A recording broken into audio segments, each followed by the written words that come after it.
Hey race fans, welcome to tonight's race. We're at Atlanta Motor Speedway, where it's a 1.54 mile track, four turns with 24 degrees of banking. In the booth tonight is Dustin Phillips. How's it going? Going good, Jamie. Good to be along here for race number 3 here at Atlanta.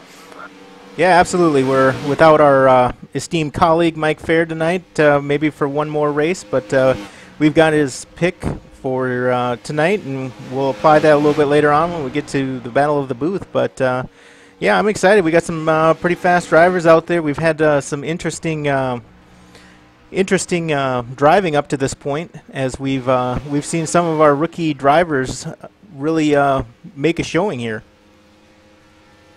Yeah, a lot of these guys done really well. As right now, looking at the speed charts for qualifying, we got Craig Sykes in a 905 at 27.274. He's got quick time right now. Trent Potter, another rookie, right there on his heels and at a 27.284. So these guys laying down some quick times. They've been pretty quick here in practice as well, and just looking forward to seeing this be a good race for these guys too. Yeah, absolutely. And one thing I want to point out real quick, we got a new feature in our broadcast this evening. We got the track overlay. So you can obviously see that in the top right-hand corner there. We're going to have that going all night long, so you'll be able to see the action around the track all evening. So good to see that on there. Yeah, it's definitely a nice new feature. We can keep track of guys where they are on the track at all times for some of our viewers that don't have some of the instruments that we have to keep track of race control. But nice little feature there, and just looking. I'm really looking forward to tonight. I'm kind of excited. This track is this week. NAVSCAR has come across the board with a gear change, and they've mandated a gear for all drivers. So it's put down a pretty good even level playing field for these guys as far as gear goes, and they're really turning the horsepower down here. Yeah, absolutely. I got a chance to get out there before this race started and turn a few laps myself, just so I could test out the conditions of the track. And those guys, they're going to be in the gas all evening long. I think the draft is going to make it a little bit interesting. They're approaching the high ends of the rev limiter, and it's going to push the car to the limits there. So I think we'll see him back out of a little bit in the corner, but I think it's going to be some pretty strong racing here tonight.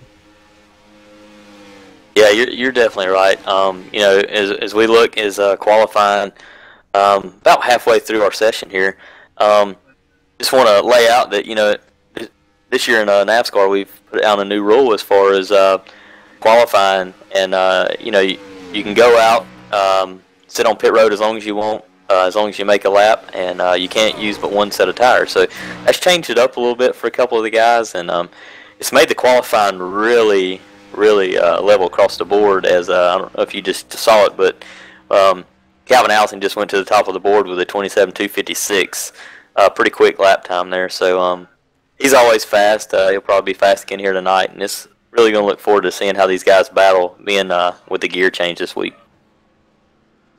Yeah, I would agree. As we're taking a peek in, Ricky Goodman, Tricky Ricky is what we like to refer to him. But yeah, I would agree, and I think track position is going to be key tonight, as we're going to see a lot of on the as we see Ricky get into the car there and get taken out. So, but they're going to have to get used to finding different lines on the track.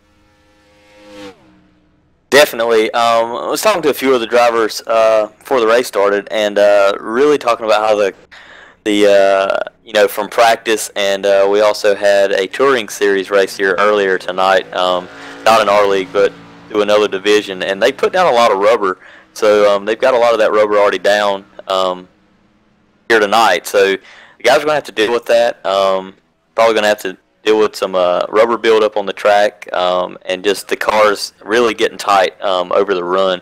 And whoever balances that over the course of this race is going to come out as your winner. So we'll keep an eye on that, and just see how these guys handle the track as the car tightens up over a run. Yeah, absolutely. As we're riding on board now with Trent Potter. Trent got that third spot. He's got a fast car this evening, but some of these guys, they want to practice that entry into pit road. Always a challenge for some drivers at new tracks. Thoughts on that? Yeah, Atlanta's no different, especially the way coming out of turn 4, your entry is not like a Daytona where you've got time to slow down or drive it in there hard. You're getting in off the track and into the pit road pretty quick, and there's not a lot of time to slow down from track speed to entry, and it's going to be tricky. There's going to be guys that better make sure they got their brake bias set where they want it, because if not, we're going to see a lot of people get spun out there, and wrecks happening not on the track but right there at pit road. So we'll keep an eye on that as it goes, and just hopefully these guys work on that brake bias and get it right for them. Yeah, absolutely. As we're with Craig Sykes here, our second place car in qualifying. Can you hear him kind of go through the corners there? He's coming off the gas just a tad. The entry into 3 here, he's letting off a little bit, letting the car slide down. Not down to that white line. We don't see any bottom feeders here, and I think it's going to be prove interesting, as we've seen in weeks past, with the dynamic track really coming into play a factor as some grooves get worn in. Yeah, definitely. We're here in preseason, and a lot of the fast lines were the upper to middle grooves, and we saw that at Charlotte too in our first race. That the middle groove really started working for a lot of guys, and we'll see that again here tonight, because Atlanta's pretty similar to Charlotte, a little difference, but very similar in the same, and we'll see guys work that middle to high lane all night, especially as the cars start to fall off. We'll definitely see these guys definitely keep an eye on that turn 4 wall, as it a couple of them may mow it down on their way around here. Yeah, absolutely. And just looking at the track right now, we don't looks like everybody's pretty content with their time. We got about 25 seconds. I thought we'd see one more contender out there try to get one more lap in, but doesn't seem to be the case. Yeah, and guys pretty much got what they got after that first run. These tires fall off so quick here. This track's very abrasive, so we'll definitely see that happen as we go. And didn't really get a rundown. I'll have to talk to my pit road reporter down there and see what he's got as far as fuel mileage tonight. But these guys, they definitely know what they're doing, and we're going to have to definitely, tire management is going to be a big deal here tonight. Yeah, I would agree. But, as we say that, we always see guys like Calvin Allison and maybe John Fershing Jr. Go with 2, gamble a little bit. I think it's a really driver style. It all depends. But, they might want the fresh 4, but we'll have to see how it plays out. Yeah, definitely. We get ready here to go as qualifying's finished up here. It's like Calvin Allison's going to take the pole for the night with a 27.256. Pretty quick time. He was fastest in practice as well, so no surprise there. But just good to have him back. He was missed last week. He was on his honeymoon, so congratulations again to him. Just good to have him back, and hopefully he'll. Looks like he's fast, so it looks like he's going to be up front pretty much tonight. So. Yep, so we got about a minute here as we get ready to grid up, and we'll bring you through the starting grid here of the drivers. So it looks like they're getting ready as I see them start to appear on the track overlay. So another great feature there. We're going to be able to see them in the pits. We're going to be able to see them around the track. So kind of excited to see how this one goes this evening. Definitely. Jamie, I think that's a really neat, cool feature that we've got added on this week. All right, so let me bring up the starting grid, and I'll run us through it. How about that? Sounds good to me, man. All right, row 1 we got Calvin Allison. On the outside of him we got Craig Sykes, and row 2 we've got Trent Potter. And outside row 2, John Fershing Jr. So those first 4 are the fastest cars this evening. Row 3, Jeff File, followed by Nate LaFleur. Row 4, we got Nelson Rivera and James Skelton. Row 5, Dave Daniels and Jason Garrett. Row 6, nice run, Ricky Calvin. Goodman. Good lap. And Chris Sharp. Good luck, guys. I'll be patient. And row 7, Brian Wynn and Mike Abbott. Row 8, Scott Kidd and Brent Rogers. Row 9, Raymond Edge and Andrew Packer. Row 10, Butch Frazier and James Haney. Row 11, Kevin Cochran and Josh Buckley. Row 12, Mike King and Bruce Potter. And rounding out the field, we got Kevin O'Brien. We see Dustin on there, but Dustin's obviously in the booth. He was checking it out in our cutaway car there early in the race, and that's why you see him. So looks like we got a pretty strong field here tonight, Dustin. Definitely a stout field. Got a couple guys. I know Mike was having some ignition issues there on pit road before we went ridden there, so we'll have to see if he can get that car going and get out on here and go. So keep an eye on him. He was pretty fast last week, but a lot of fast guys here tonight. Looking forward to this one for sure. Yeah, absolutely. Give me 1 second. I think we are having a little technical difficulty, so just hold on 1 second. So expect your cars to be a little tighter in the pack here and do each other. Sorry about that, folks. We had some technical difficulties here, but we got them resolved, so we're all set, and we're going to get ready to go.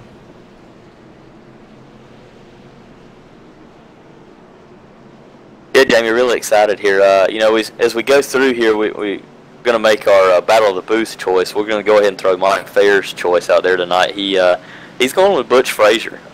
You know, Butch has been very good this season, managing his stuff and being there at the end. So, you know, we're really looking forward to that as we take the green flag here. You know, I'm definitely excited about Butch's future here in NAVSCAR, and we'll just have to continue to see how he improves as he goes along. Yeah, absolutely. And, you know, Calvin Allison's strong, stout start here. He's got company, though, as Trent Potter is just checking out that rear bumper and seeing if he can make something work. Yeah, definitely. I was looking there on that start. That bottom line definitely got going well. I don't know if Craig just spun the tires a little bit on the start, but definitely he'll be up there as we get rolling here. And like I said, after 4 or 5 laps, these cars start to fall off. So you'll see guys fall off a little bit. We'll have to see who can balance their car out throughout the full run here. Yeah, absolutely. And, you know, I think you brought it up, the Battle of the Booth. You know, I think I'm going to go with Trent Potter this evening. You know, it's one of those things that the driver that I've chosen has always found trouble, but I'm feeling confident here in Trent. He's going to have a good run tonight, and you know, currently running second. I think things are looking good from the start anyway. That's another good choice. Trent Potter has definitely been fast all year. He was really fast at Charlotte. Ended up finishing, I believe, 4th last week at Pocono, if I'm not mistaken.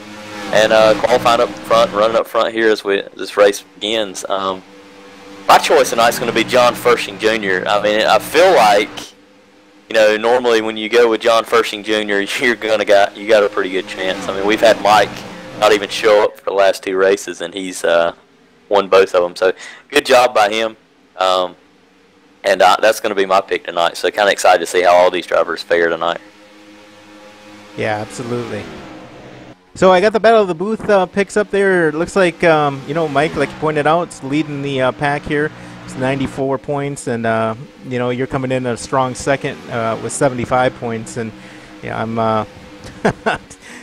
got some work ahead of me with 59 points. So we'll have to see how it turns out after this evening.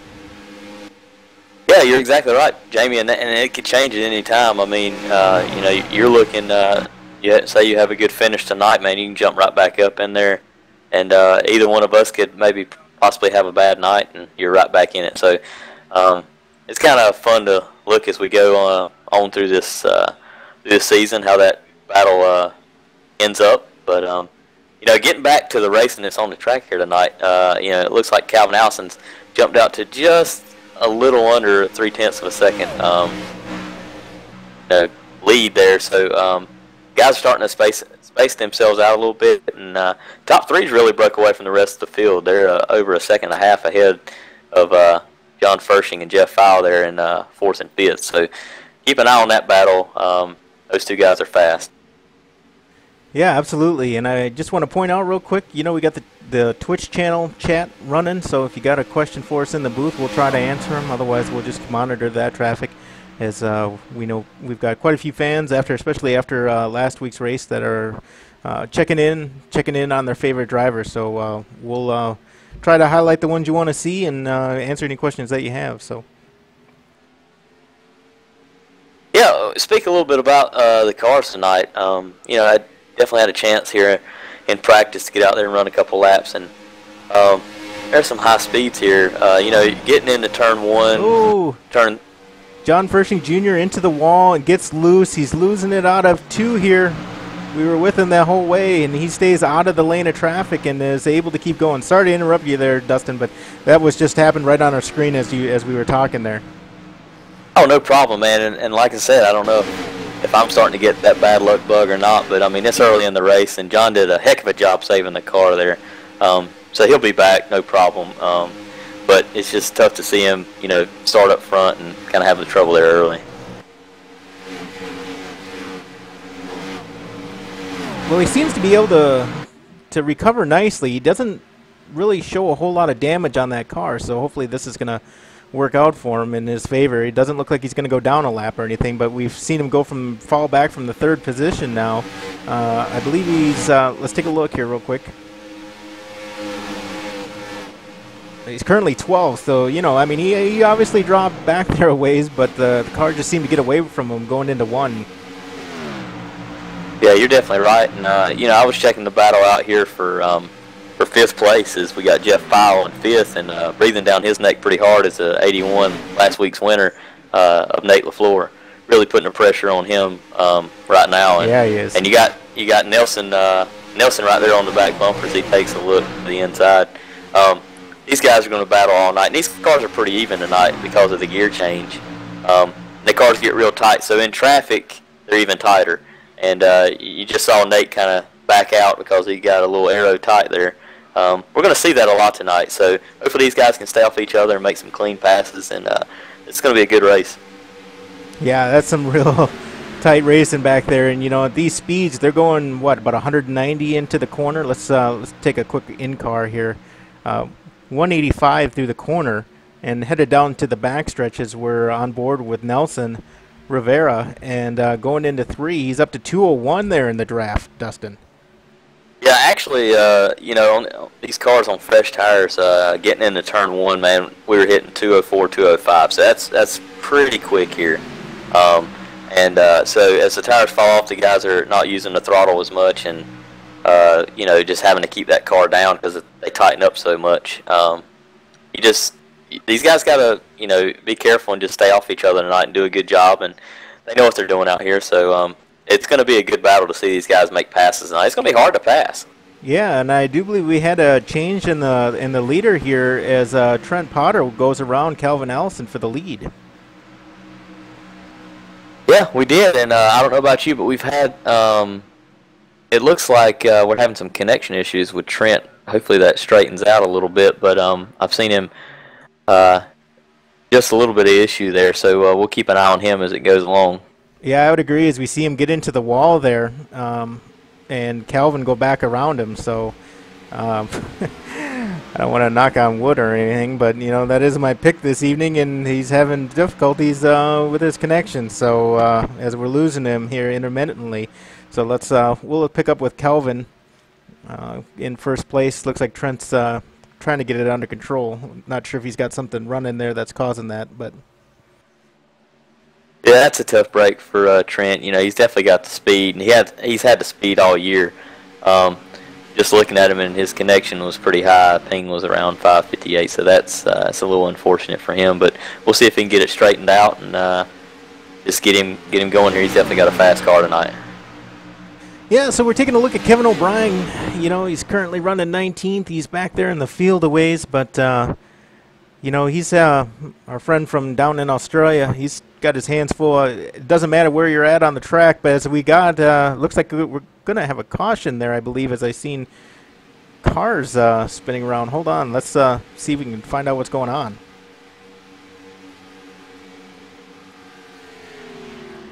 All right, man. Caution is out. Caution is Yeah, out. looks like Raymond Edge is involved. As we see some cars down there on the backstretch going into 3. So it looks like it looks like Raymond Edge is involved, and we'll see if we can't go back to that one and see what happened. Yeah, it seems to. As I was listening to the radio there, it seems like maybe James Haney lost it or something and collected Raymond, or they caught into each other or something. We'll have to go look at the replay. Yeah, as we got the replay going on here, seeing Brent Cowboy Rogers there. Looks like everybody's doing okay as they come out of 2.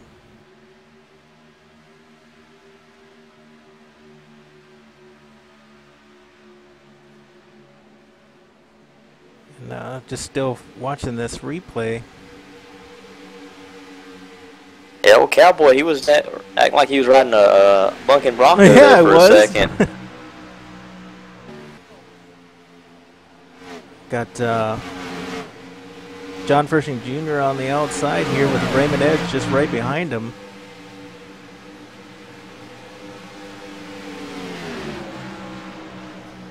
I'm still not seeing the... I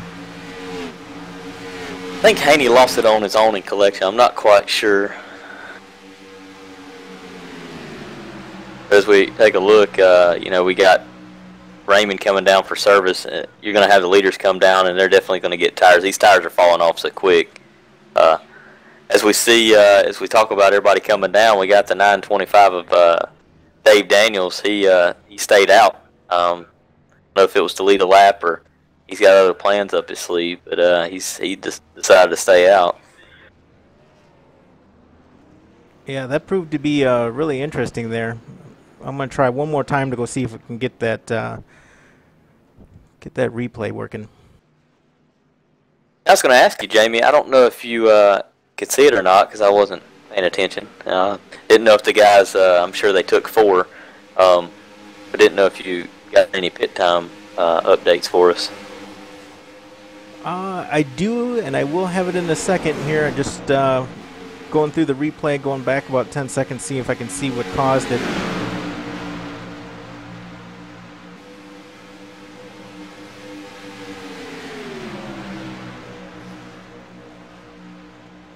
I definitely wasn't seeing anything there obvious.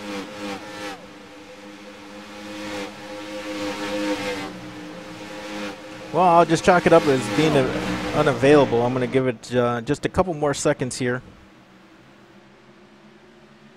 Yeah, it looked like it's going to happen on lap 17.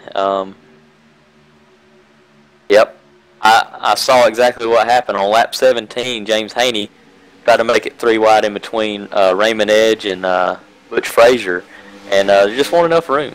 And all 3 of those got a little bit of it, so it's a tough break.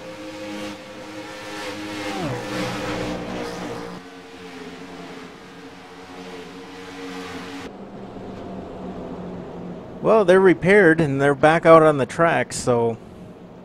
Jamie, I'm going to pull Raymond in here, and we'll get a quick word with him, see what happened underneath that caution. Yeah, absolutely. Raymond Edge, Justin Phillips here in the booth, buddy. Tell me what happened there under that last caution. I got no clue. I got a little tight coming out of 2 and lifted, so 555, and I'm not sure what the other car number was. Could get down below, and next thing I know, we got hit in the left rear and spun out. Yeah, definitely from our angle, it looked like the 955 tried to make it 3 wide in between you and the 555 of Butch Frazier, and want no room. And just tough break, but it's unfortunate here early, man. But I see you bouncing back. But just keep your head up, man, and we're up here cheering for you. That's for sure. Yeah, it ain't gonna be like last week, I'm sure. It's a tough track, man. These tires are just horrible after about 6 laps. So, but it ought to be fun. I guess I'll a few laps, let everybody back up to me for a while. There you go. Good going, buddy. We'll put you up there and get ready for this green flag here shortly. All right, man. Catch y'all later. Yeah, it proves to be interesting is, you know, hearing from Raymond, and we see the cars coming out of pit road on our track overlay. So it looks like everybody's going to be back out on the track after they've gotten their pit stops in. So. Yeah, that's definitely good to hear. You know, it's a tough break there for Raymond, but Raymond, you know, talk a little bit about him from last week. He had a good top 3 finish last week. It was good to see him on the podium. And a tough break here early, but he's a smart guy, and not really his doing. Got caught up in something there, but you know, we'll watch him as he makes this charge back through. Got a long race here tonight, so you know, 130 laps, and as we go back to green, oh, what in the world? We see Jason Garrett get into the leader. It's going to take a lot of guys out here. That is a tough restart there. I don't know. Looks like Garrett went before the leader there and just turned everybody around there. That's unfortunate. I was definitely not expecting to see that.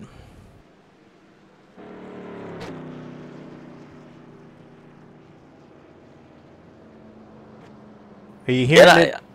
Go ahead. No, I'm looking, and it looks like we already had a couple drivers go ahead and pull it back behind a garage. It looks like James Haney's retired, and so has Jason Garrett, which he was the one that just got caught up in that, or just on the restart, just looked like he went way too early, and just knocked the rear bumper off of the 28. So we'll have to check that replay one more time. Yeah, I just had it here, so we'll do it one more time, going up to the restart if the pace car is off. Looks like that inside line gets into Allison there. Yeah, and then it's just a chain reaction from there, Jamie. That's a tough thing, man. You know, you wait for the flagman to go, and the leader starts the race, and it looks like 73 just flat out knocked the rear bumper off of the 28 and got him up. Yeah. And just collected a lot of cars. That's just tough there. There's a lot of torn-up race cars on it. Yeah, that's a big one under caution, and we would expect something like that not to happen during a race. That's definitely don't like seeing that. Yeah, and definitely with the change of only having one quick repair this year is definitely going to put a hurting on some of these guys. Some of them have possibly already used one, and then you got guys that didn't get collected and kept clean. It looked like Raymond Edge looked out there and doesn't look to have if any damage on his car. So these guys that kind of got away from that mishap there is definitely going to take advantage of what to come here. Yeah, and I've got it paused here, and you're taking a look. You got Jason Garrett getting into Allison, getting into LaFleur, getting into the 922 there.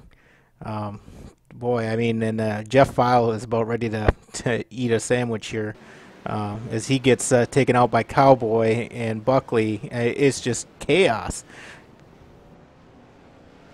Yeah, that's definitely tough break for a bunch of guys, and you hate to see that, especially right after on a restart, right after a caution. That's definitely something we don't see a lot here in NAVSCAR, but that's just guys getting a little too happy on the restart, and the leaders, they got to remember the leader starts this race, so you're not going until he's going, and that was just a little bit jumping the gun there. Yeah, I would agree. That's I'm at a loss for words on that one. Honestly, it's that shouldn't happen. But it is it's in racing. These guys are going to put it behind them.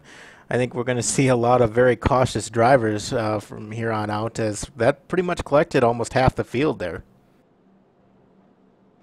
Yeah, we see a lot of guys coming down that it was still early, so a lot of them maybe hadn't used it. There was a few that had, and it just sucks that you get out here and you start a race, and you're on lap 25, 24, and you've got to race a cautious race for 110, 105 laps. I mean, it's going to be tough for these guys, and keep their head on straight and race around each other clean. It's going to be something to watch. Yeah, we're taking a peek here at pit road. We still got quite a few cars. We got 3 in there for sure getting repairs, and you know, looks like Butch Frazier's heading out. Looks like Trent Potter's heading out here. So quite a few on, and we've got some more coming in. So hopefully we can get this sorted out, and we'll get back to the green flag racing. Yeah, I tell you, I think I want to feel like the real winner of that was Raymond Edge. Of course, I don't know if he got collected or not, but it didn't look like he had as much damage as some of those other guys. So if he'd have had his car wrecked, that definitely would have hurt him pretty good. Well, I'm seeing the lights off on the pace car, so it looks like we're going to go ahead and try to do this again as we take a look at that track overlay. We got some cars coming around. Got a couple cars coming out of pit road, so field's getting ready to do it again. Yeah, you're right. You know, just speaking tonight, it looks like Buckley's in a new ride tonight in that Ford Fusion with the J.N. Phillips Auto Glass Ford Fusion tonight. So that car, pretty sharp looking, different colors for him tonight. So good to see him up front, and we know he's been fast all night. So continue to keep an eye on him and see how. He's really one that can manage his stuff, and he can stay out of trouble. He'll be there around at the end. Green flag, green flag. All right, green flag, and we're getting ready to go a lot cleaner this time. And Allison brings him down. Yeah, I'm thinking Allison's probably going to break away here for a little bit. He's been fast on these fresh tires, and you know, we'll see if Abbott and Buckley can stay with him. But he's put down some pretty good speed tonight. Yeah, Mike Abbott, he's always a fast driver at Atlanta. He's always consistent, too. You know, before John Furshing Jr., before you coined him as Mr. Consistency, that's a name we had for Mike Abbott there, as we see Josh Buckley get real loose behind that 82. Yeah, Mike Abbott has definitely been one of those Mr. Consistent. He's had a tough run here, you know, lately. He's still he's fully recovered from his leg injury he had, but that was holding him down for a while. But he definitely has definitely still got the good speed, and we'll just continue to keep an eye on him, and hopefully his season starts to improve. Yeah, and as the cars come across start-finish line, we've still got a couple cars in the pit, and finally they're exiting. So looks like we got the majority of the field back out there. There's a real tight racing action here for second and third between Abbott and Buckley. Yeah, there it is. These two guys that go at it, they've been around each other the last couple of weeks and had a couple instances, you know, here last couple of races. So those drivers have a lot of respect from their other drivers around them, and you know, I expect neither one of them to you know, give an inch. So well, this battle is going to be definitely fun to watch if they're going to stay up here all night. Yeah, and we just noticed there, looked like Abbott backed out of the corner, out of the gas a little bit to take the corner, and it really worked well for him coming out of the corner because he was able to carry a lot of speed as we see him get now under Josh Buckley, wanting that second position back.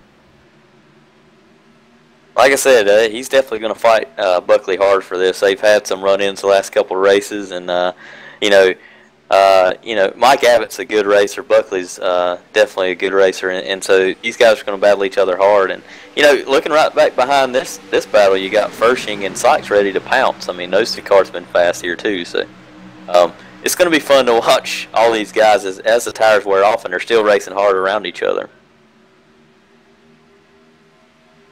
Well, let's go in the car real quick with Mike Abbott and see what his view is of this.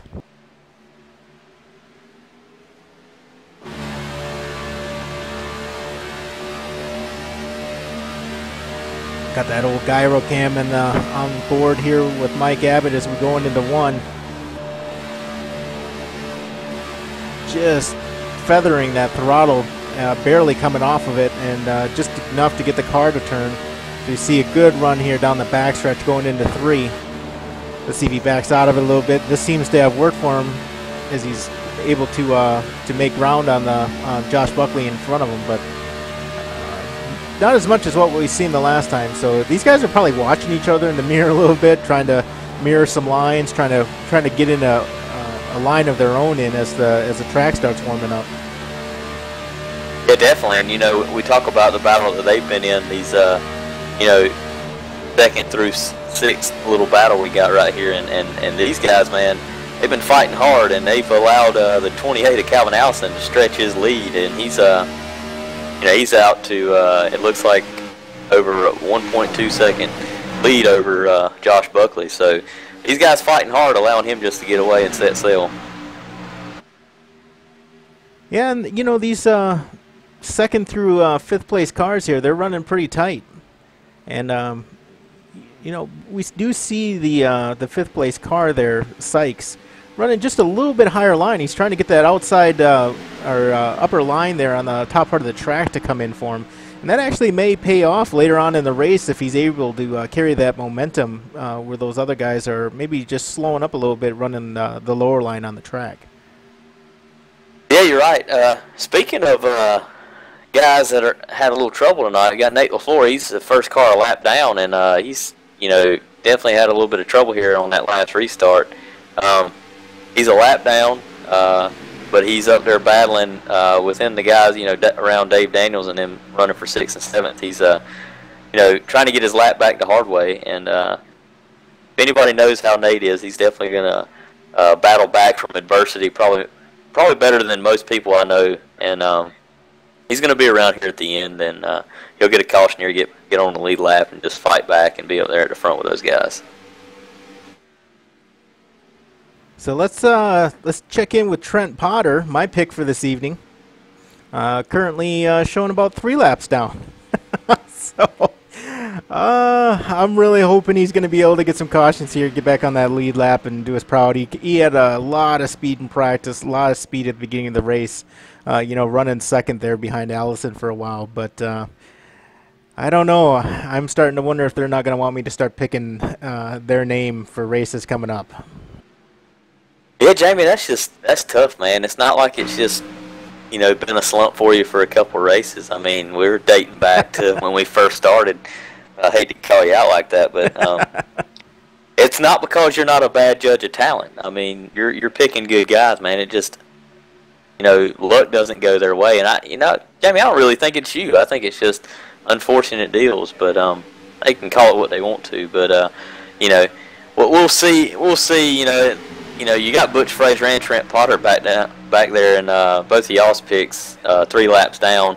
That's gonna be tough to come back from. But this race ain't over by any means. So we'll see if these guys can have some luck and battle back and get some laps back. And cars start to fall out here. You never know what's going to happen. Yeah, I would agree. And, you know, it really looks like we've got a couple different packs running together. Right now we're on board or watching Brent Cowboy Rogers in the second pack. I'm showing a slow car there on the back stretch. Who is that? Ricky Goodman. He as Buckley gets loose off of 2 down the back straightaway, hits the inside wall. Yeah, I'm not sure. As Buckley passed, looked like Ricky Goodman. I don't know if Ricky's coming off the track or what here, but yeah, problems all over the track this evening. Buckley seems to get it going, but that's a tough break for him. He's definitely got some damage on that J&N Phillips Auto Glass 2 Ford Fusion.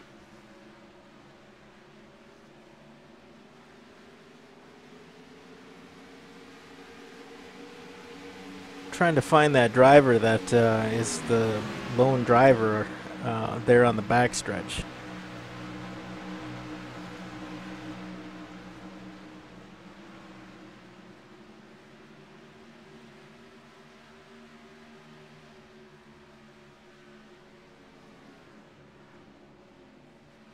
Well, as they're going around, we're going to take a peek in on the leader, Calvin Allison. He's really stretched out that lead over Abbott and Fershing Jr.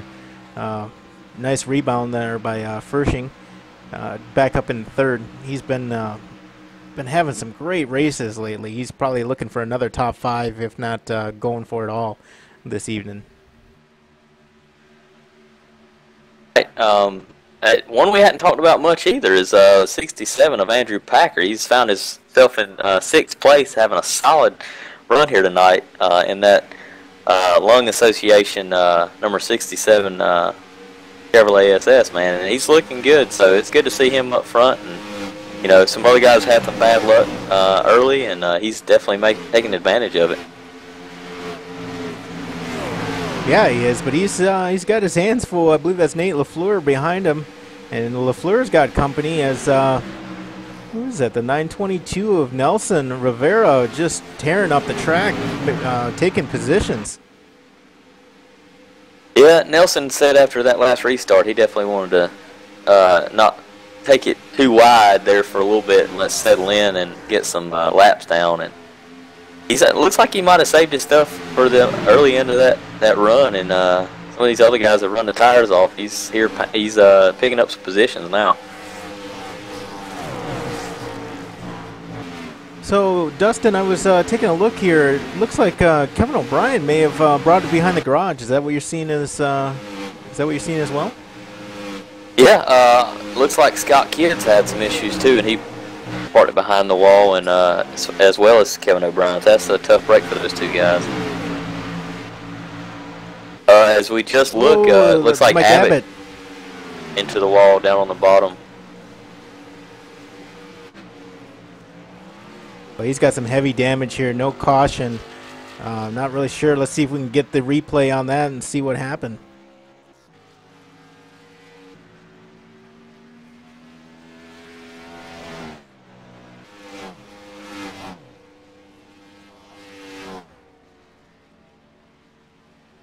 As it gets ready, I think we're going to have some guys start having some green flag pit stops here.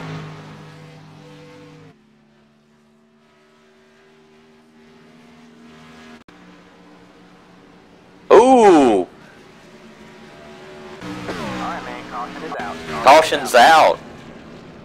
Jamie, while we were checking that out, a couple of cars getting together there. 967 got into the rear end of 925 as he was coming in to pit. Just flat ran him over. I don't know if there was no communication. It looked like Daniels told him he was coming in, but definitely didn't get across to some people. And 69 or the 67 of Andrew Packard that we were just speaking on earlier gets into the back of him and collects a couple of the cars. And another unfortunate event. Yeah, it's interesting. I'm trying to see if we can't find that replay here real quick to show fans what's going on out there. It's getting a little crazy. Yeah, and some developing things happening here. Nate LaFleur, he was already one lap down. Looks like he may be taking that car behind the wall. Dave Daniels that just got their caution calls there. He's went ahead and took it behind to the garage. So we'll keep an eye on that. Nate LaFleur's definitely got a lot of front end damage on that car as he was collected as well.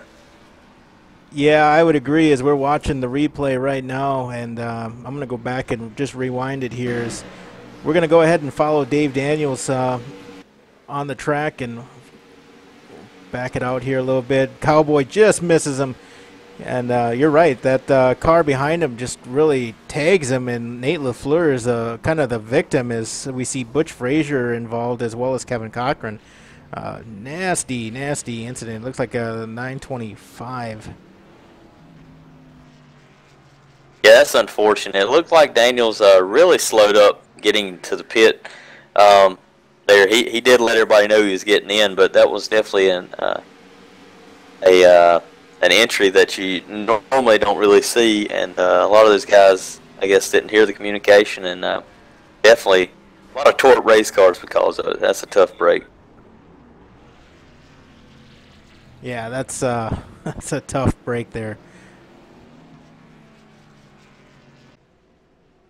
Yeah, Nate LaFleur's got a pretty torqued race car. That's the third time he's got into something tonight. So, again, our current points leader, Nate LaFleur, definitely having trouble here tonight.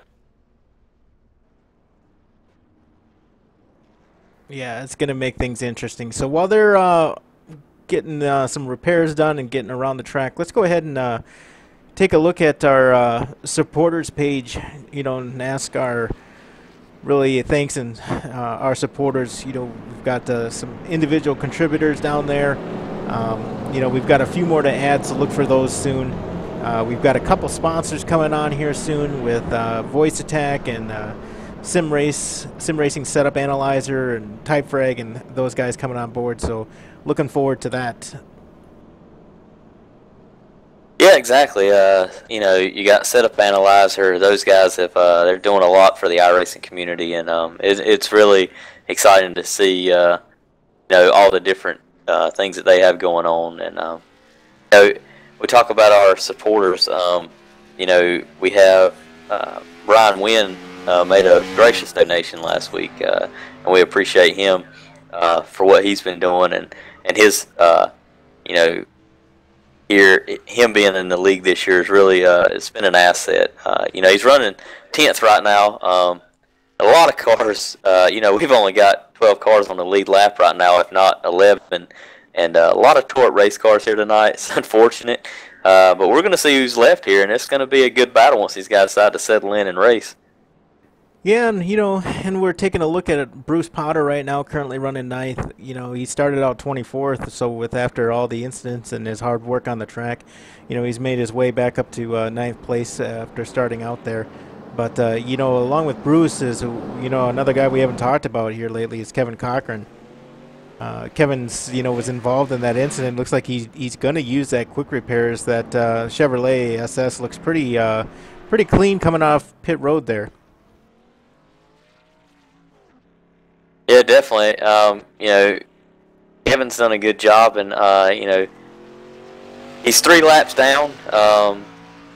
You know, we go back, and Buckley and Abbott, they're 1 and 2 laps down apiece, and Abbott's got a lot of damage. So we're going to see if that team can work hard to get that car back out. But it doesn't look like it's going to be too racy. So you know, it's going to be a battle of these 11, 12 guys that are on the lead lap now, and if they can keep themselves clean and keep the car underneath them, it's going to be kind of a small field here, but it's going to be some good racing. Yeah, absolutely. And you know, who I think that's going to play to their favor is James Skelton. James is always fast, and you know, maybe he was waiting for the field to thin out a little bit, just taking maybe more of a conservative approach, but now he finds himself in 5th position, getting ready to take the green here. Yeah, James has had kind of a quiet night, but he's been up there. As we go back green, we'll see how these guys handle themselves. Looks like everybody kind of going to get spread out here as we go into 1. Allison, you know, taking the lead, and we got first. And we ain't talked much about Nelson tonight, but he's up there, and he's definitely taking a look on John as we speak, coming off of 2. Yeah, that's some real close side-by-side action there going into 3. Got to be real cognizant of where those other cars are around you, as you know, some of these guys, and we've heard some discussion around here lately in some of these races about some of these guys are running 1 monitor, some of these guys are running 3 monitors, and there's a debate going on amongst the drivers as to, you know, does it provide an advantage, does it not, with that 180-degree view around the car as opposed to just looking through the windshield. So something to look out for as we follow more races going forward. Yeah, you speak of that, and you know, we got John Fershing. He's had a 1 monitor for this whole last season that he won the Pro Series with, and he just recently updated to the 3 monitors. And I tell you what, man, you can say that 3 monitors makes you better, but he was good on 1. So if you got the talent, you got the talent, and he's done a great job. And you know, it's good to see John and his success that he's having this year, and just looking forward to having more and more guys come out here and just see what we're putting on, and just enjoying the racing that these guys put on each and every week out here. Yeah, absolutely. And you know, one of the things too that I was thinking about that we haven't talked about a whole lot lately is the points situation. You know, it's still early in the season. We've got you know, this is our 3rd race that we're going to have underneath our belts, but you know, with all the incidents that we had this evening, it's gonna probably just throw a wrench into the points a little bit. Yeah, as we're speaking of that, you know, just a little bit ago, Nate LaFleur, our current points leader, took that number 81 CRC machine back behind in the garage. So, you know, tough break for him. Looks like the motor went south on that after that last collision. So, it's tough to see Nate have a night like that after his big win last week and taking over the points lead. But Nate will be back. It's a tough break here at Atlanta because there's not many places to go when somebody wrecks. So we saw a lot more incidents tonight than we normally would. That's for sure.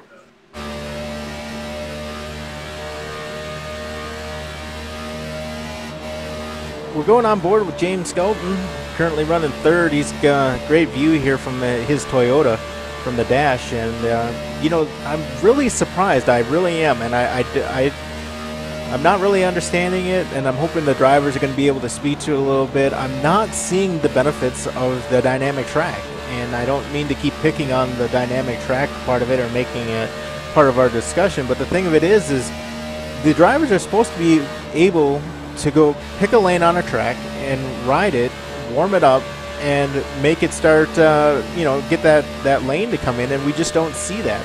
We see everybody running consistently as they've done in the past before the dynamic track was implemented, and they're running that lower line thinking that's the faster way around the track. And I don't know, I thought I would see more speed out of the cars running that higher line, being able to carry that speed out of turn 4. Yeah, Jamie, I definitely think you're right. I haven't seen as much with the dynamic track as I expected. Now, we talked about the race that we had here earlier that put down a little bit of the rubber these guys see here tonight. But you really don't see, especially here this week with the package that we're running, definitely not seeing a lot of 2 or 3 group. We got a couple guys that can move the bottom to the top to the middle. Doesn't matter where they run.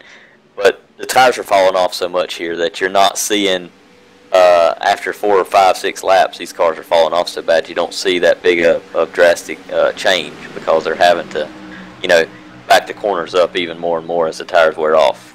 Yeah, and we just seen Craig Sykes into the wall running that higher line, and we see him running again still on the turn 1, but he's lost several positions as a result, back to 8th, and we'll see if he can make 3 and 4 work again. But it looks like he didn't have any issue that time, but he definitely got into the wall. I'm going to see if I can go back and check a replay of that. Yeah, while we're speaking, if we take a look, we got Brent Rogers in the 72, or in the 8, and 72 of Raymond Edge battling there for the 4th spot as they got lap car of Josh Buckley right in front of them. Those two guys have been putting on a pretty good show here tonight, and got some fast race cars. And we know we had that trouble earlier with Raymond, but he's definitely recovered well, and he's back up to 5th. Yeah, Raymond's looking pretty sharp out there. As he's kind of wondering what's going on in front of him there with Josh Buckley and Brent Cowboy Rogers, trying to let that sort out. But yeah, he's having a nice recovery here. He's actually looking a little bit faster than Rogers. Rogers might be holding him up in that they're both running the same line there. So you got to really look for that opportunity. These guys are going to really have to work at getting around these cars because, like you have pointed out previously, these guys aren't just going to roll over and let you take the position. So. Yeah, you're exactly right. And you see the lap card of Josh Buckley there.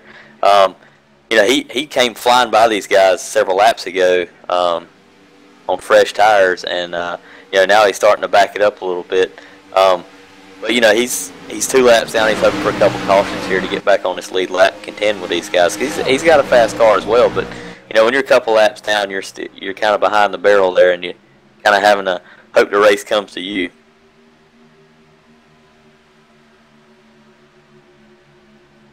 Just taking a peek here, as you had pointed out, Josh Buckley, he's going backwards here. Yeah, he is. And we talked about, if we go a little bit further up, about James Skelton, man. He's solidly in 3rd spot, and he's turning laps right around the leader. First in that time was at a 264. And we even look at Brent Rogers, that last lap was at a 255. So, Rogers, all these guys are pretty even, but, he's still got the times with the leaders there. So we'll see him probably try to reel these guys in.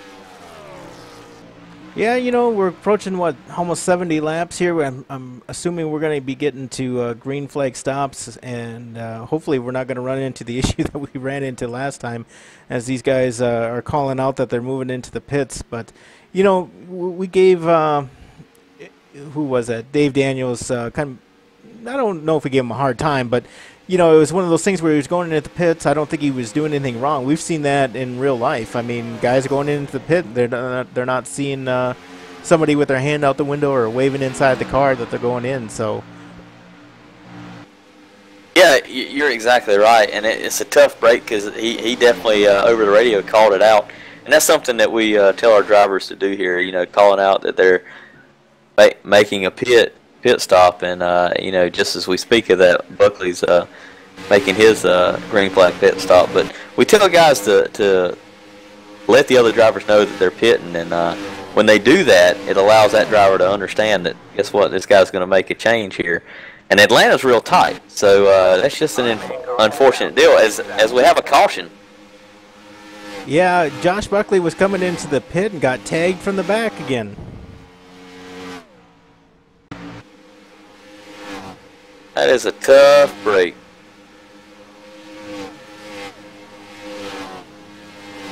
Yeah, as we watch him go through the infield here, I'm going to back it up one more time. Yeah, Scott Kidd. It looked like Josh was kind of overshooting his hit there and still pretty high on the track, and Scott Kidd just definitely just knocked her in off of him. Second time that's happened tonight. Thought guys might have learned from the first time, but definitely tough break there again. Yeah, and I don't know. It looks like we may see Josh Buckley bring that behind the wall. I'm not real sure there, but pretty interesting up front. We got Calvin Allison and John Fershing Jr. and James Skelton rounding out that top three, as we're going to see him come into pit road here. Yeah, and these guys are probably going to take four. It was getting close to the green flag pit stops, and you know, so we'll see these guys probably fill her up with fuel and get four good feel goods on there, and see this battle continue, man. I'm really glad to see Brent Rodders doing really well tonight. You know, he's had some struggles here the last couple of weeks. He's had fast cars each week, but definitely tonight putting it down to the ground, and it's good to see. Yeah, I would agree. You know, I'm a little boggled, to be quite honest with you. Atlanta's always a fast track. We always see good racing here. I think you know, we got a real large field this evening with 26 cars.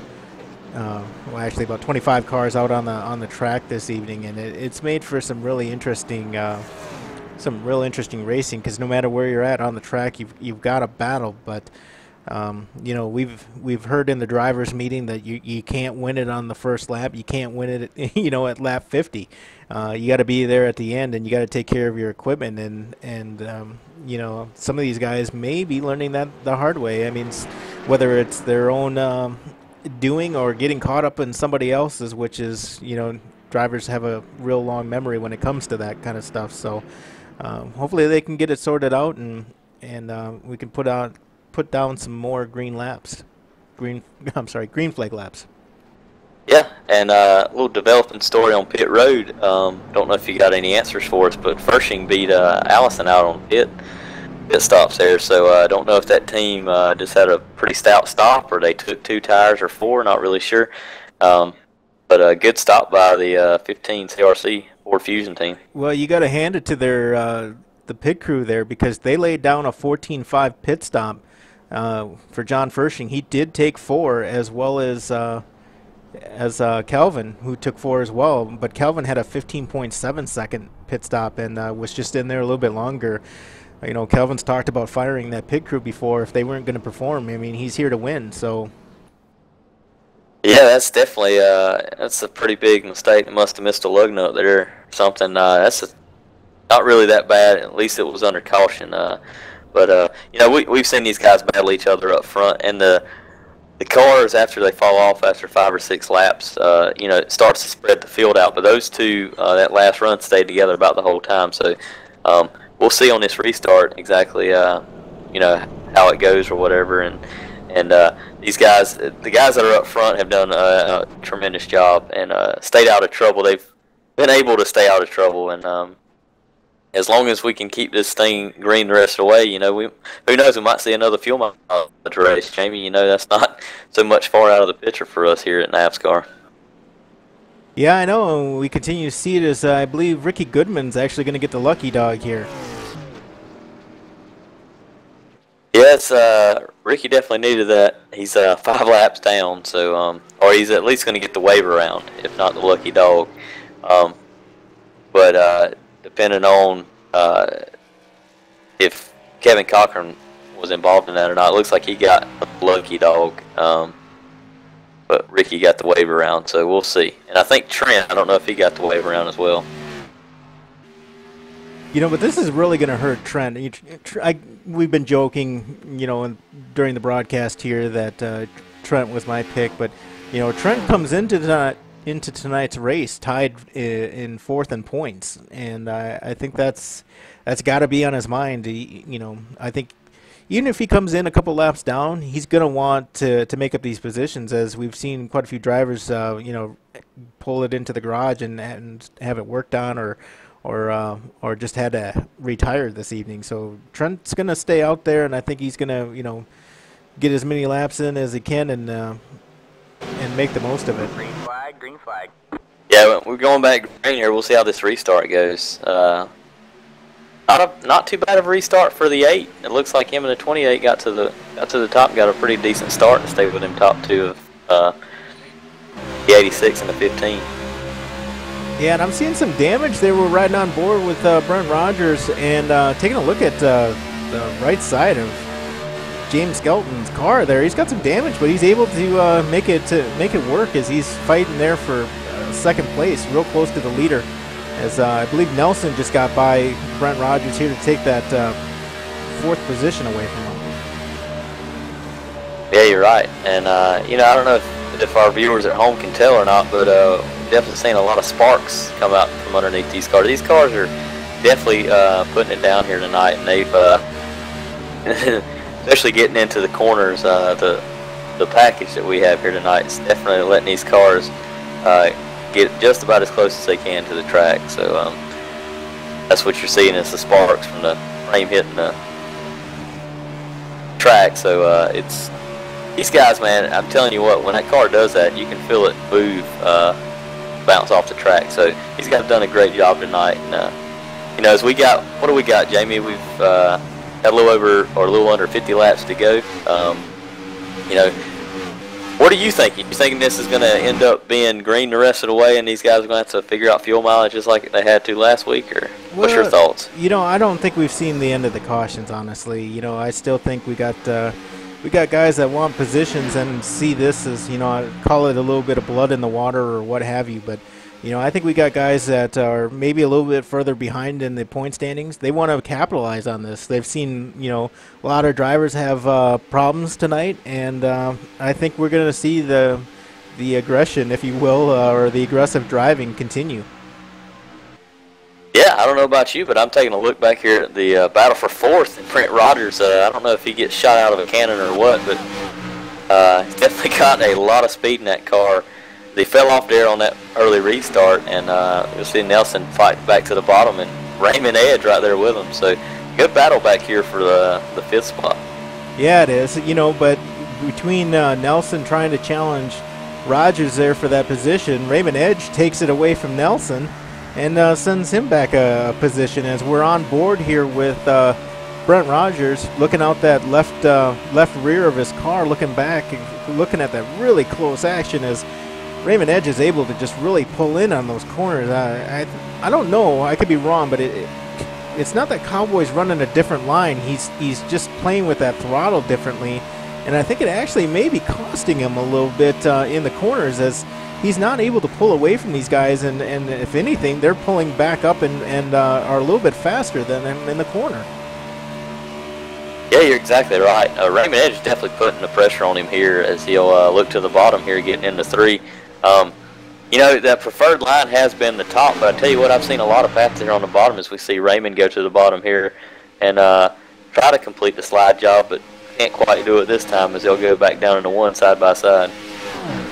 Yeah, but I think Raymond's got him here. He really drove it in there, and I think there was some courtesy, some driver courtesy. Is Rogers can spend a bunch of time fighting Raymond Edge, but that's just going to pull in Nelson even more. And so I think he's just going to let him go. He sees that he's a little bit faster, and he's going to pull a line and try to get away from the pack behind him that is more than eager to take his position. Exactly right. I mean, just a great job by Raymond tonight. That car, that whole team's just been fast tonight. Had a tough break earlier, that first caution, and he's fought back. We pulled him down here earlier and talked to him and told him we'd be cheering him on. And I tell you what, man, I don't know if that did it for him or what, but this guy has been shot out of a cannon and is very fast tonight. So it's good to see him have some good luck going his way here. Yeah, and back up front, we're taking a look at Calvin Allison, just maintaining that lead, about a half second over John Frisching Jr. and about a 1 second gap over James Skelton. Hey, right, so we see Buckley come back up on the track.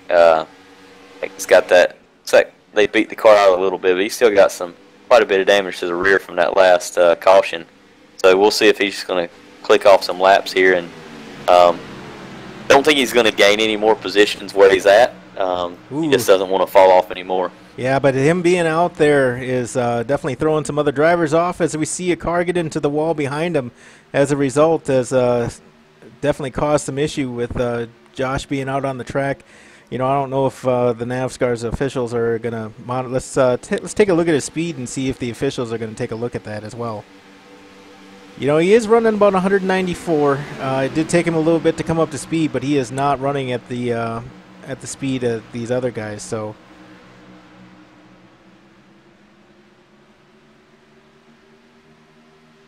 Yeah, as long as he's not, causing any issues, and he's a pretty good monitor. As he looks like he pulls off going down the backstretch. He's probably going to take that car back behind the wall. It looks like he realizes he can't gain any position. So, yeah, he's taking it back to the garage. So tough break for Buckley again this week, and he'll finish. Looks like in the 15th spot, unless one of these other guys get back on the track. But it looks like he'll hold down that 15th position, and unfortunate for him, but there's a lot of other guys that had trouble tonight too. So yeah, so we're taking a peek in here on Brian Wynn. You talked about him earlier.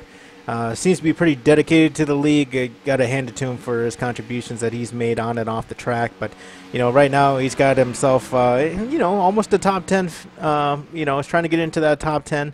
Currently sitting 11th. Him and Kevin Cochran back there. Kind of trying to work their way back up to the field. They are definitely on the tail end of it as we take a look at the track overlay, as they're coming into 3 and the leaders are going into 1. So just trying to make the most of it. His car looks fairly clean. I don't see a whole lot of damage on there. Well, I say that and we zoom in a little bit, and he's definitely got some front end damage on that bad boy. He's definitely not on pace here as we see him 180 into turn 1. yeah, and we take a look back up for the battle for 5th while ago. We had Raymond is giving up 2 positions here as the car starts to fall off a little bit. Keep an eye on him as looks like Chris Sharp, which we hadn't talked much about tonight in the 924, makes his way up into the top 5 for the first time tonight. Yeah, and you can really tell the difference. Which we're taking a look at the information here from the car, and 185 in the corner, still approaching around 200. You talked about the tires falling off a little bit, but 199, 201, 203. So definitely carrying that speed compared to when we were looking at Brian Wynn there a few seconds ago. Quite a difference there in track time. Yeah, and it's funny while you're speaking of it there. We look at the battle back up front, and Allison's put a little bit of gap on the 15, but they were just racing nose to tail there for about 3 or 4 laps while you were speaking. And I was gonna say, as these tires fall off, I've noticed that Frisching's really come on strong and reeled in whatever car he's chasing down. So good job for him, and Allison doing a great job. They've definitely checked out over the other group, with James Skeleton. I mean, those they've really checked out. You know, you gotta wonder what the conversation around the kitchen table is with Nate LaFleur being our points leader going in, but you know, his father with John Fershing there running currently second. He's probably going to take over the point standings if not Calvin Allison. So it'll be interesting to see how this plays out. Both Fershing Jr. and Calvin Allison running second and third respectively. So if it stays the way it is, it's going to make for an interesting conversation come tomorrow night at the supper table. You're exactly right. You know, here at NAVSCAR we have a drop race, and so it's going to drop your worst race. So if we remember back to Charlotte, the roles were reversed. Fershing ended up taking the win, and Allison made that late race charge 3 wide to finish second. So right now you've got Allison leading, and if he hangs on here, it's going to be a pretty close battle there for the lead, for the points lead, even though Allison missed last week. So definitely some developing stories there, and see if these guys can hang on. And they're smart; they've been here before, so we'll just see if they can hang on. And as we wind down to about 34 laps to go, Jamie, green flag pit stops will be coming up short. You having any thoughts on what's going to happen over this next green flag run, if we can keep from the guys running over each other? Yeah, I think it's going to be interesting. You know, we just got done watching Tricky Ricky Goodman come into the pits there. He only went with right sides only, and he had a real fast pit stop of 8.9 seconds. Gets back out on the track. You know, he's 6 laps down. I'm not sure if that's going to be enough to get him where he needs to be. You know, I didn't really understand that one. We'll have to talk to maybe Ricky after the race to understand, why not go with 4 if you're 6 down, get some good tires underneath you. But interesting as we're continuing to see more and more cars come down pit road. Yeah, we're talking to 86 brings it down, and I don't know if you saw his entry, but that was a pretty that's one of the best entries I've seen here tonight. As far as, he let them know he was coming down, and as we see the right sides go up, and now the left, so he's going to take 4 for sure here at lap 98. The entry to the pit was that's textbook for James, so good job by him, and he's out pretty quick there. Yeah, and I believe we got the leaders in, so.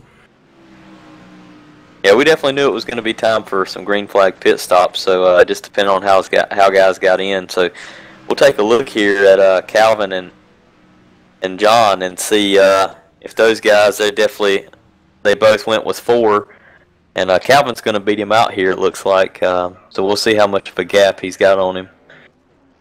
Well, it'll be interesting because, getting out on the track is really slippery, to be quite honest with you. I mean, it'll prove to be challenging just to get back out there, but it doesn't look like they have any real issues as we take a peek in Kelvin and then now John, and they're both out on the track.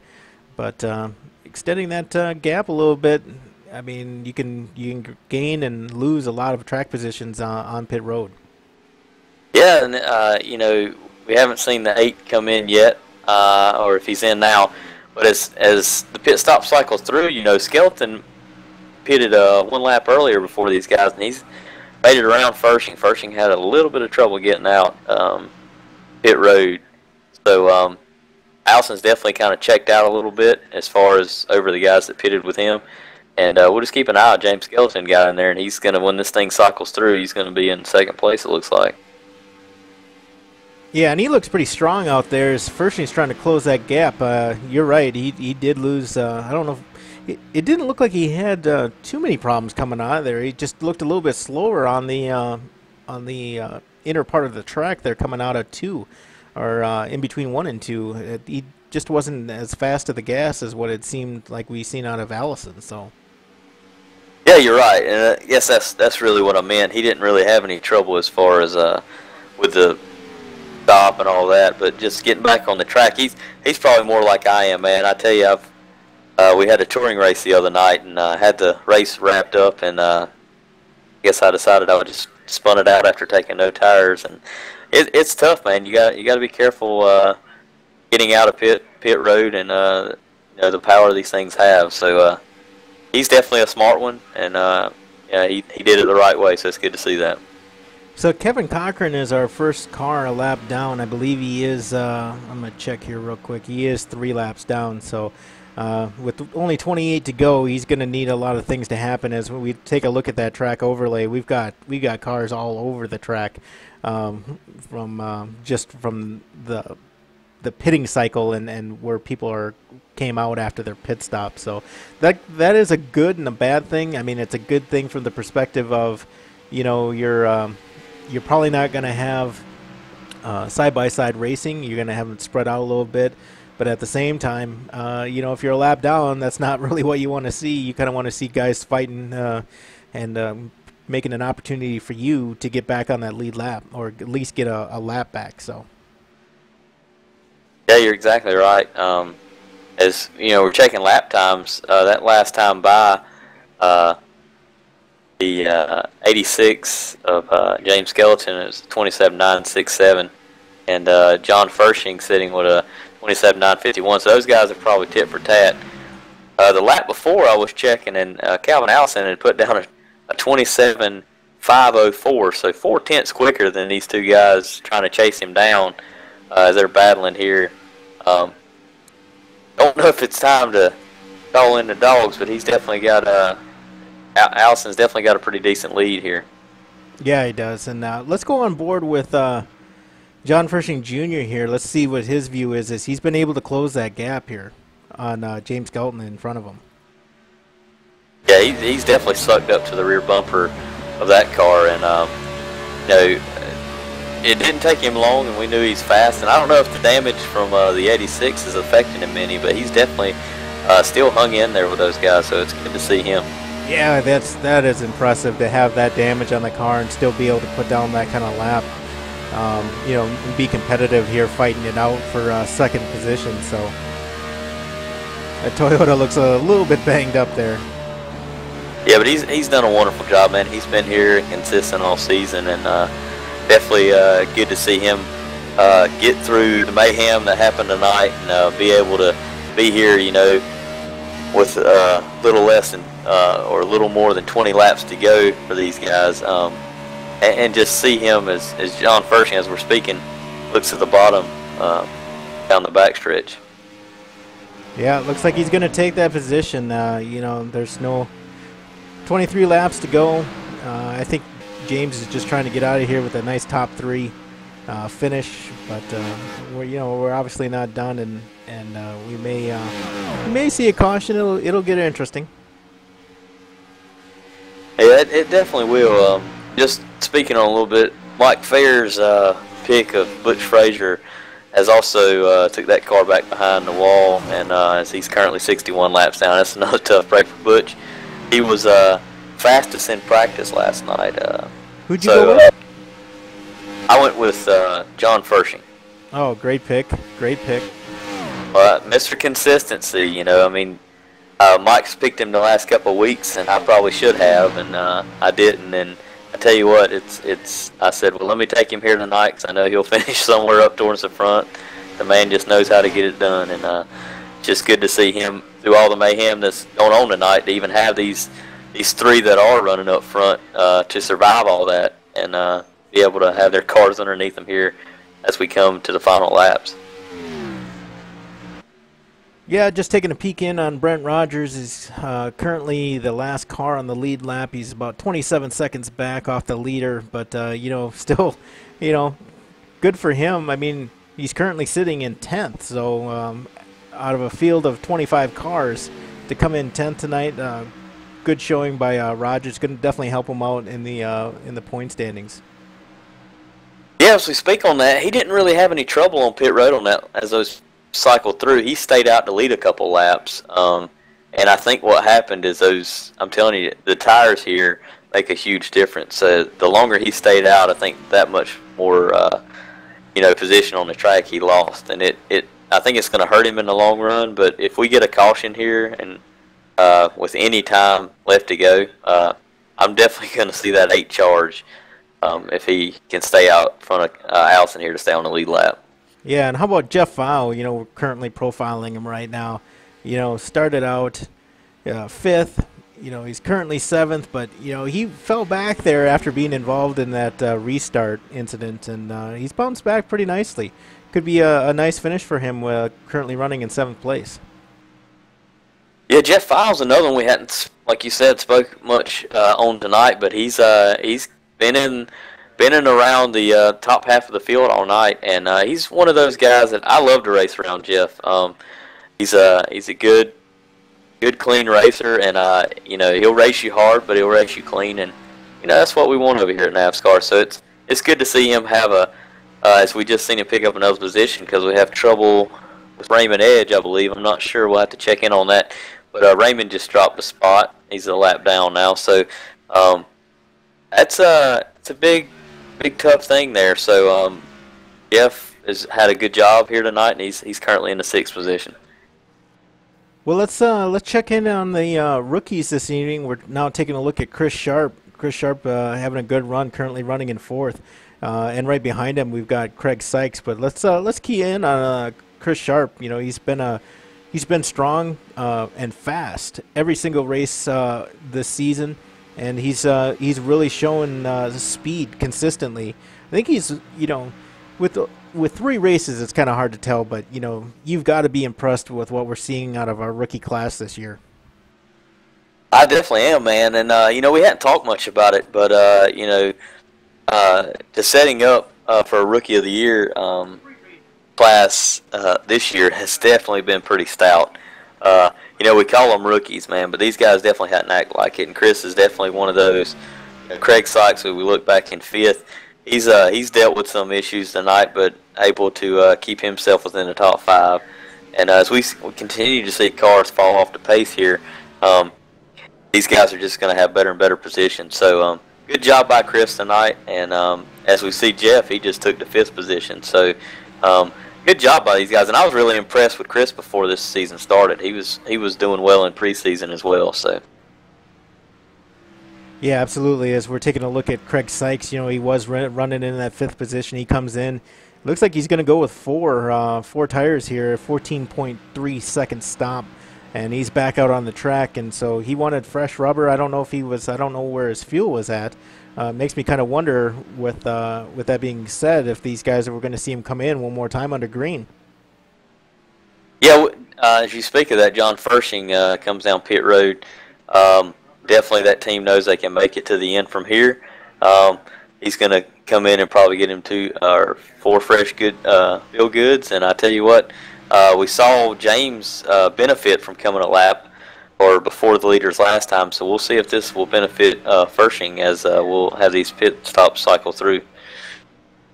And he goes with 4 tires with 11 laps left. I'm kind of surprised by that. Yeah, definitely puts it in hands for Calvin to see if he can tough it out for the next couple laps. But he may come down and get 4 as well, so we'll keep an eye on it as they cycle through. I think that's a good, a good decision, because you want that solid car underneath you. If Allison or James have trouble getting into the pits on this last pit stop, anything can happen. So we'll just keep an eye as we roll around here with, hey, we got 9 laps to go, so it's going to get real interesting here at the end. So Allison is going into 3. He's got about a 7-second lead there on Skelton. We continue to see him not come in, and if I were a betting person, I don't think he's going to take tires. Honestly, he's just not one to take tires. Yeah, I think it's really going to benefit him here. But we've seen it in the past. If he can get it out of pit road on wore out tires and keep it underneath him, he's got a real good chance here, because he's already put Fershing a lap down. And the rest of these guys are nowhere close. And James has come in. So we'll see how this works out, man. We're down to 8 laps to go. Yeah, and I seen the smoke as he was on the brakes hard coming into the pit. Kelvin Nelson hits pit road. He's halfway down. Let's see how many he takes. I just don't think he's going to take. He's not going to take a full tank of gas. He plays with the fuel. We know he does. He's a mastermind when it comes to that fuel. We don't see the right side. Oh, there we do. He goes with right sides, and he's out. So yep. 2 only. Yep, 2 only. 9.5 seconds. He's back out on the track. And we see him take a high arch, as we always do. And I think that's his secret to success there. I don't want to give away Calvin's secrets, but we see him exit the pit real high, right out to the line, and then curve it back in to make a straight run through 1 and 2 and carry more speed. So he's back up out on the track, and he's already up to about almost 190 miles an hour in turn 3. So yeah, and I thought Fershing has reeled him in a little more than he was, but he's still about a straightaway ahead. So we'll see how this cycles back through. That I think Fershing coming in a little early definitely helped him in that situation.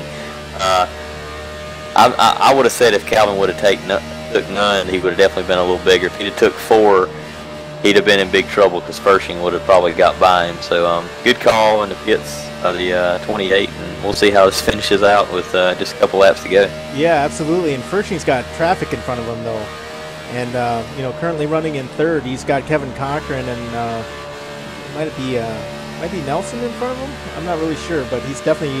We have a caution. We maybe not under caution, but we have Chris Sharp. Looks like he just lost it going down the backstretch.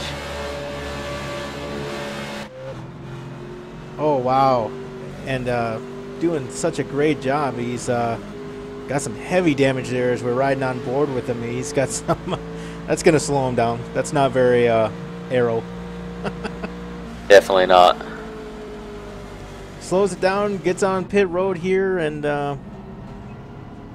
trying to keep it at pit road speed and get to his pit. I don't know if he's got a quick repair here, but he's burning a lot of time as we've got 5 laps to go, and we're gonna just watch him as he comes into his pit, see if he's got one to spare. If he doesn't, we'll get back out on the track real quick. And no, it doesn't look like he does. He's gonna get some tires and get back out there. Let's on board with Calvin Allison.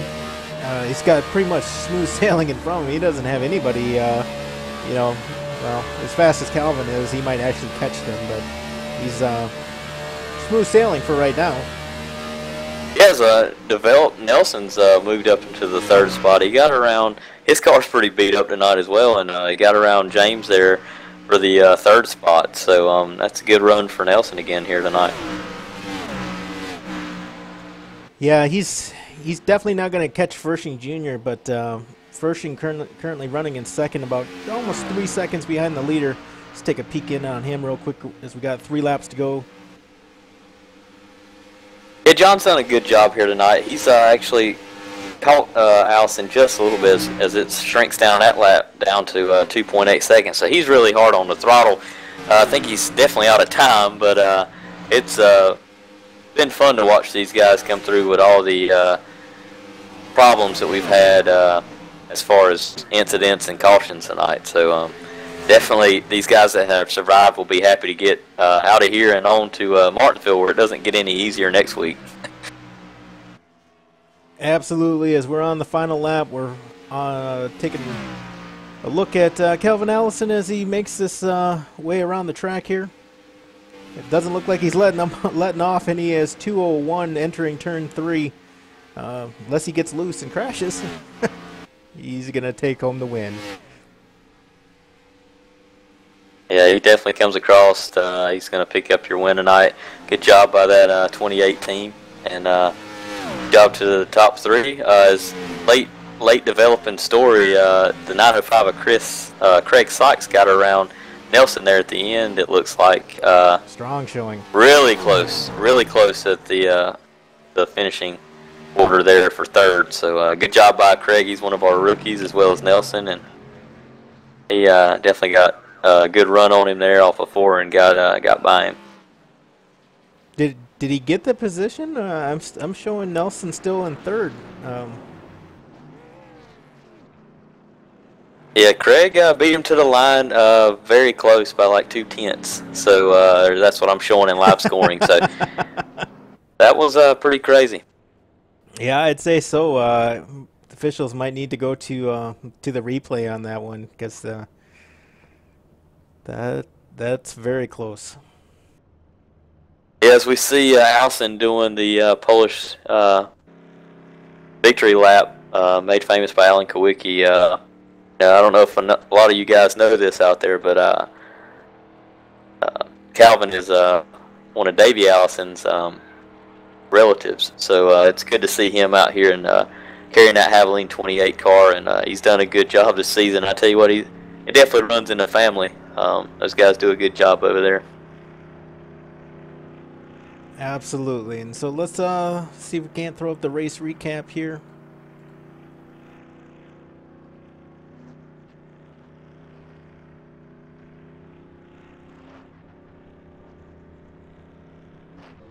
Yes, we want to go ahead and bring down Craig Sykes and ask him how that exciting finish went for him. Absolutely. Craig Sykes, this is Dustin here in the booth, man. Pretty tough race overall as far as a lot of incidents and guys wrecking all over the place, but you managed to find a way to survive and made a nice pass there at the end get around the 922 of Nelson to finish third, man. Good job on your podium. Tell us about your race. Yeah, cheers there, Dustin. I don't know, man, that was a crazy race. There were wrecks everywhere. Got lucky now and again. Kept making a few mistakes that I shouldn't have done. But I'm just glad I had a fast car at the end there. Able to catch Nelson. I think I got into him early on. I think I apologised for that earlier. But yeah, good race, man. Yeah, Craig, this is Jamie in the booth. You know, we watched you this evening, you know, making your way, you know, through the field. You know, there was a lot of incidents out there in front of you, especially on some of those restarts. You know, we were talking here in the booth that, you know, some of the guys are still getting used to driving with each other and kind of, you know, what was your approach coming into the race? Were you just going to take it easy and just let things play out, or were you going to try to get up front from the very beginning? Well, I want to basically trying to get a good qualifying run in, see if I can get near the front and try and stay there out of the trouble, because I thought there might be a few mid-pack wrecks and stuff, so try staying out of it. But then the restart happened. I don't know whether it was Calvin or someone spun the tyres, and that just created hell. I tried stopping, and then I thought I'd got through it, and then I think someone spun in front of me and I hit them. Luckily I had my fast repair left. And then I just tried keeping it clean at the rest of the race. I think I caught the wall about 6 or 7 times trying to push it. Yeah, it was an interesting restart, but you know the other thing that we were taking a look in on was pit strategy. You know, I think for the most part we had seen you pretty much just come in for fuel. Is that right on the last pit stop? No, I took fuel and tyres. Oh, you did? Last week at Pocono, I suffered from the fuel mileage, so I thought, no, not 2 weeks in a row. I'm going to come in early, get some fresh tyres, and hopefully I'll be fast at the end and catch someone. Well, good deal. You know, Dustin, I don't know if you got anything for him, but real quick, did you have anybody you want to give a shout out to, or Dustin, did you have one last question for him? I was just going to give a shout out to Craig and the rest of the rookie class, man. These guys have done a great job this year, and it's exciting to have some new faces here in NAVSCAR. And Craig, you've definitely been representing that rookie class well, man. Good job. Yeah, thank you very much, Justin. I think all the rookies this year, I think we're pushing hard to show that we're competitive and we want to win races. I just want to give a shout out to my teammates at BGR. We've got Evan, Kyle, Andrew, Josh, Eric, Nathan. They're all good guys. You know, look after the car and get these paintworks and stuff. So thank you lots, guys. All right, good deal. Thanks for joining us in the booth, and nice points race for you. Gonna see you move up in the points, and hopefully we see you take that momentum into next week's race. Yeah, cheers, guys. See you next week. Well, Jamie, we'll go down here and get our second place finisher, John Fershing Jr., and ask him about his race. Absolutely. John Fershing, Dustin here in the booth, man. You were my pick tonight, and you definitely did well, man. Congratulations. Good, solid race. Stayed out of trouble for the most part other than when it found you. And just tell us a little bit how your race went. Oh, man, I dug myself a big hole there in the beginning. I rubbed the wall into one with the right rear, got down on the apron. Luckily, I didn't bring out a caution, which that put me back in traffic a little bit, which is why I got caught up in that big one. But we recovered good. We got the car fixed up and moved back through the front, and man, it was awesome running with Calvin. I was better late in the run. I think I was saving just a little bit more tire wise, but he's so good getting on and off pit road. I mean, he opened up over 2 seconds on that pit stop. I just blown it getting on the pit road. So that's what lost me the race tonight, I think. Well, that's interesting because we talked about that during the broadcast, and I don't know if we gave away one of Calvin's secrets there, but we were definitely seeing something there in the booth that some other drivers might want to take note, and pick up some notes about your competition. But I'll let you look for that a little bit later on. I guess the part that I want to talk to you about real quick is, early on in the race, we did see you get into the wall there. I mean, I think it looked like you were either trying to do a little bit different line or you were just carrying more speed than what you thought. But we did see that back end scrape the wall a little bit. Any thoughts on that? Yeah, I was just trying to arc it out real wide and not turn the front tires too much. I don't want to put too much wheel into it, knowing that we were going to have a lot of tire wear tonight. So I was just, trying to make big swoopy corners, and I just that was too big. No, fair enough. And, I want to bring one other thing real quick before Dustin gets into his last question. But I want to bring something to your attention. I chose Trent Potter tonight, and Trent was 14 laps down. That's what he finished the race. So my streak continues, but there's been rumor that some drivers want me to pick you for next race. Any thoughts on that? That's funny you mentioned that, because right when I rubbed the wall, I was down on the apron and I was getting back up to speed into the track. I'm like, dang it, Jamie picked me tonight. No, I think we're saving it, but I just thought I'd bring that to your attention. Dustin, what do you got for our second place finisher? Just one more question, John. We head into Martinsville next week. It's a short track, and we saw a lot of action that was probably unnecessary, or definitely not something normal we see here at NAVSCAR. Going into next week at Martinsville, where you're tight paperclip, do you expect to see some of the same things, or do you think guys might settle down and have a good race? What's your thoughts going into next week?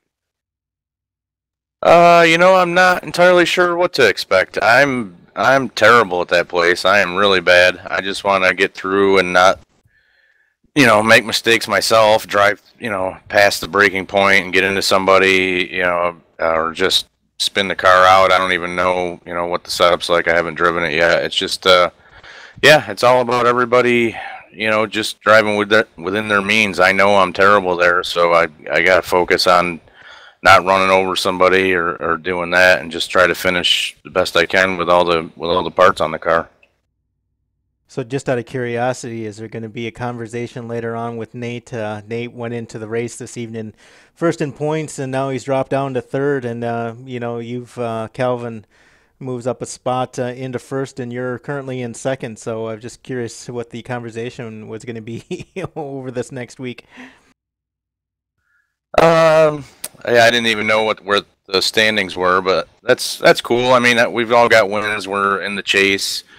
Just trying to have clean runs and not make any enemies out here. Just have good time with everybody. And of course, I want to win races and finish up front. But with the win and you're in format this season, I don't really have to fear being up high enough in the points. So we're just doesn't really matter who's ahead of who right now. We're just trying to put in good runs and help our other teammates get Josh and Brian up there, and look forward to the chase.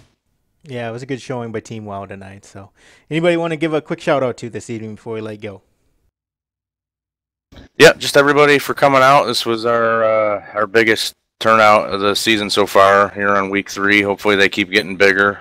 Saw some faces come back that haven't been around. I know there's some guys getting computers fixed up. They're planning on coming back soon, so we're looking forward to seeing them. And just everybody on Twitch for watching. Thanks. As much as we love driving and racing and beating fenders with each other, we like you guys coming out and watching us too. It's makes it that much more pressure on us, to perform. So it's awesome, and thank you guys for being in the booth, and I know how much you want to be in the cars. So thanks everybody. Well, good deal. Thanks for joining us, and we're going to go ahead and grab Calvin and bring him down to the booth. All right. Hey. Jacking her down, Calvin Allison. That's Dustin in the booth, man. Good win tonight. You pretty much had a dominant car and looked good out there. Tell us a little bit how your race went. Well, I appreciate the congratulatory. Yeah, it was fun. It seemed like once the track really rubbered in, because everybody loved the bottom, I just started moving up to that middle line, and it's like I found a whole new sense of speed up there. That's where I tried to stay from, I think, lap 75 on, and I don't think anybody had anything for me really tonight. All I worried about was cautions falling while I was on pit road, honestly. Well, real interesting, Calvin. I think one of the things that we wanted to ask you about, wanted to ask you a little bit about that pit road exit and your strategy around that. Any comments on that? Do you want to speak to that at all? Do you know what I'm talking about? Oh, which time? No, it's not a specific time. It's every time. When we've seen you exit the pits, there's something unique that we felt that you were doing to get through 1 and 2 real quick. John talked about it a little bit, where he talked about your speed getting out of the pit road and then through 1 and 2 and back out on the track. That really opened a gap between you and him, and just didn't know if you were doing something consciously on purpose to make that happen, or if it, the way I refer to it is, I didn't want to give away Kelvin's trade secrets here or anything, but it was definitely noticeable as we watched you come into the pits a couple times. Oh, if I'm doing something different, it's unconsciously while I'm driving. All right, well, it's brain off, gas on the whole time while I'm under green. So if they notice something and I don't, they need to tell me, because I can use every advantage I can get. Well, it's been a good run for you. You've moved up into to be our current points leader after this race. So nice run there. Dustin, you got anything?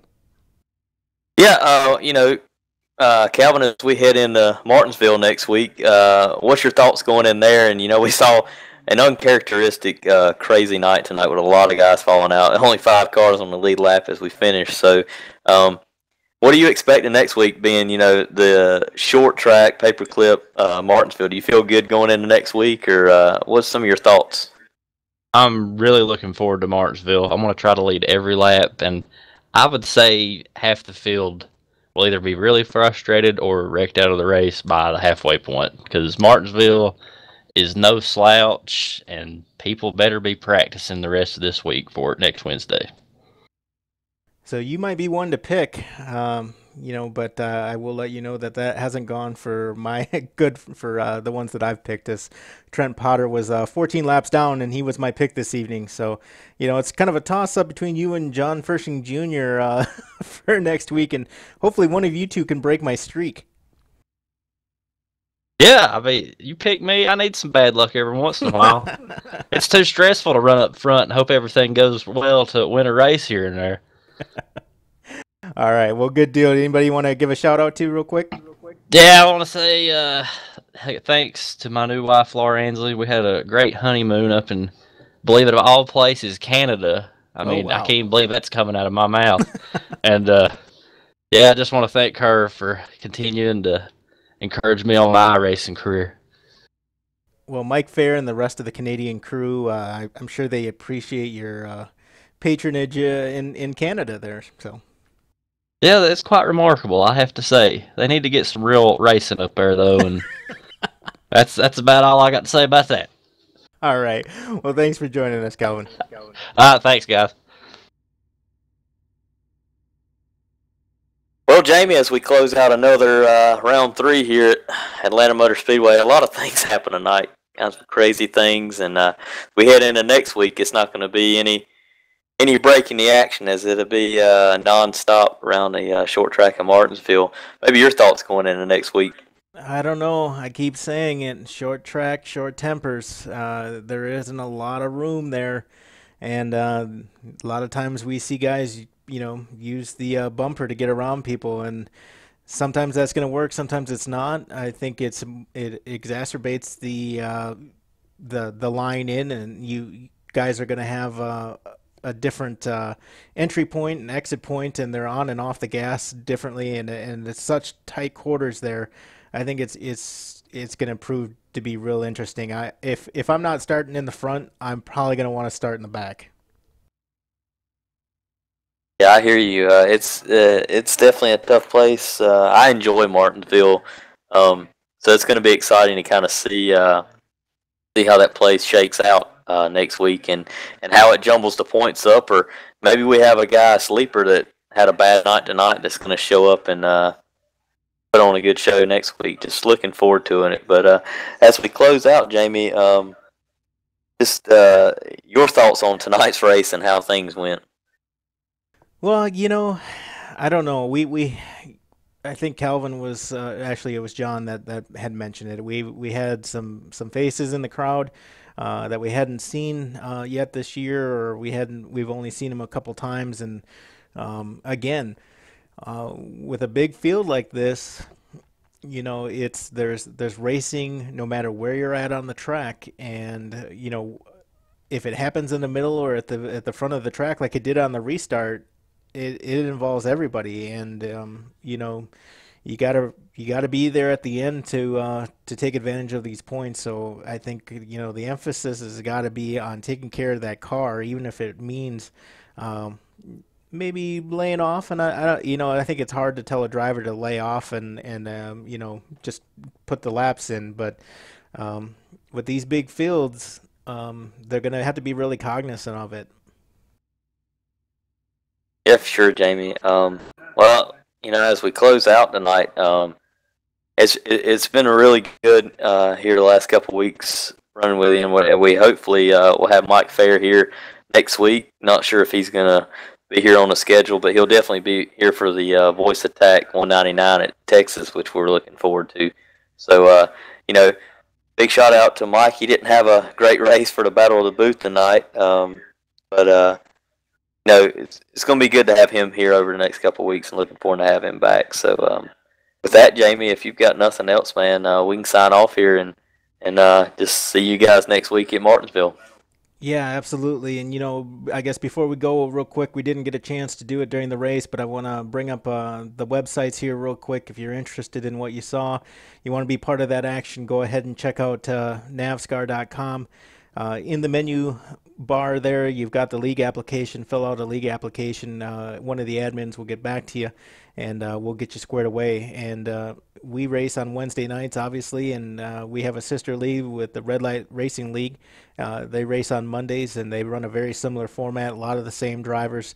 And, we're kind of hoping that as more time goes by, the drivers between both leagues will get used to running with each other in these large fields. So, again, check both sites out. And you're right, Dustin. We'll sign off here, and we'll catch you next week.